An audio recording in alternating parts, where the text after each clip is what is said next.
Good evening. तो हम लोग जा रहे हैं छठ पूजा में, घाट पे जा रहे हैं शाम के टाइम। तो शिवांश भी रेडी हो गया, शिवांश के पापा भी रेडी हो गए, देख सकते हैं आप लोग। ये तो मिलते हैं घाट पे, ओके। तो गाइस हम लोग जा रहे हैं, जैसे देख सकते हैं हमारे घर से काफ़ी दूर पे है। तो एक भैया हैं, तो फैमिली जैसा है, तो उनकी मम्मी रहती हैं। तो हम लोग जा रहे हैं, आप लोग ब्लॉग पे बने रहिए, ओके। तो फाइनली गाइस हम लोग आ गए हैं, देख सकते हैं आप लोग। ये घाट है, ये शिवांश है, शिवांश के पापा लेके जा रहे हैं शिवांश को। काफी भीड़ है, बहुत सारे लगन के साथ में सभी मेंबर व्यवस्था में पूर्ण रूप से उपस्थित है। ब्लॉग पे बने रहिए आप लोग। फाइनली हम लोग घाट पे आ चुके हैं, आप लोग देख सकते हो।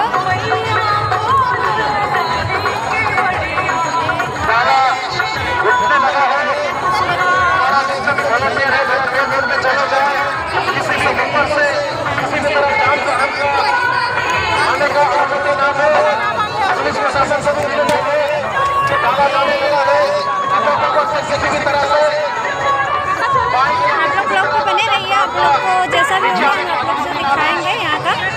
ये सिलीगुड़ी का नज़ारा है, यहाँ का छठ पूजा आप लोग को कैसा लगेगा ये भी बताइएगा। आप लोग देख लीजिए।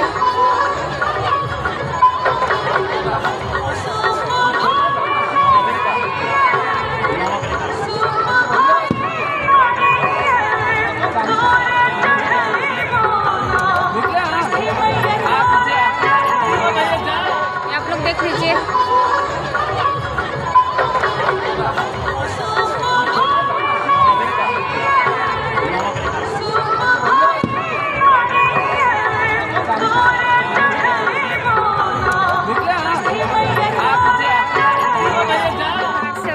हमारे बीच उपस्थित छठ माँ का दर्शन हुए दार्जिलिंग जिला के प्रेसिडेंट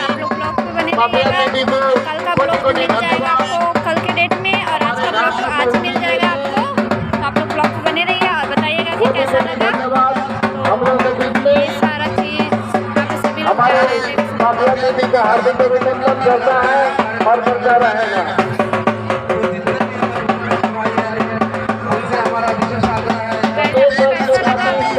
बताइएगा और वेट करिए, मैं ब्लॉग डाल के आप लोग से मिलती हूँ, ओके। तो गाइस हम लोग घर पे आ चुके हैं। तो रास्ते में एक दादी थी जिनके यहाँ रूम लेके रहते थे पहले, मतलब रूम पहले लिए थे तो वहाँ पे रहते थे, अभी यहाँ पे रहती हूँ। तो वो भी व्रत थी, तो उनसे हाल चाल लेने लगे और बाबू को नहीं देखे तो देख रही थी। और फाइनली आपको यहाँ का जो नज़ारा था मैंने दिखा दिया, छठ पूजा यहाँ पे कैसे होता है। आप लोग कमेंट करके बताइए कि यहाँ का घाट कितना सजा था, क्या कमी रह गई थी और कैसा था। आप लोग कमेंट करके बताइए, और प्लीज़ जो नए हो सब्सक्राइब कीजिए और ढेर सारा प्यार दीजिए मेरी वीडियो को। और मेरा शिवांश कैसा लग रहा था वो भी बताइए, क्योंकि शिवांश को नया मेरा हमको समझ में नहीं आता तो चश्मा खरीदे थे, तो चश्मा लगा के फ़ोटो आप लोग से शेयर की हूँ। तो आप लोग कमेंट करके बताइए। तो आज के लिए इतना ही, ओके बाय, हैप्पी छठ पूजा।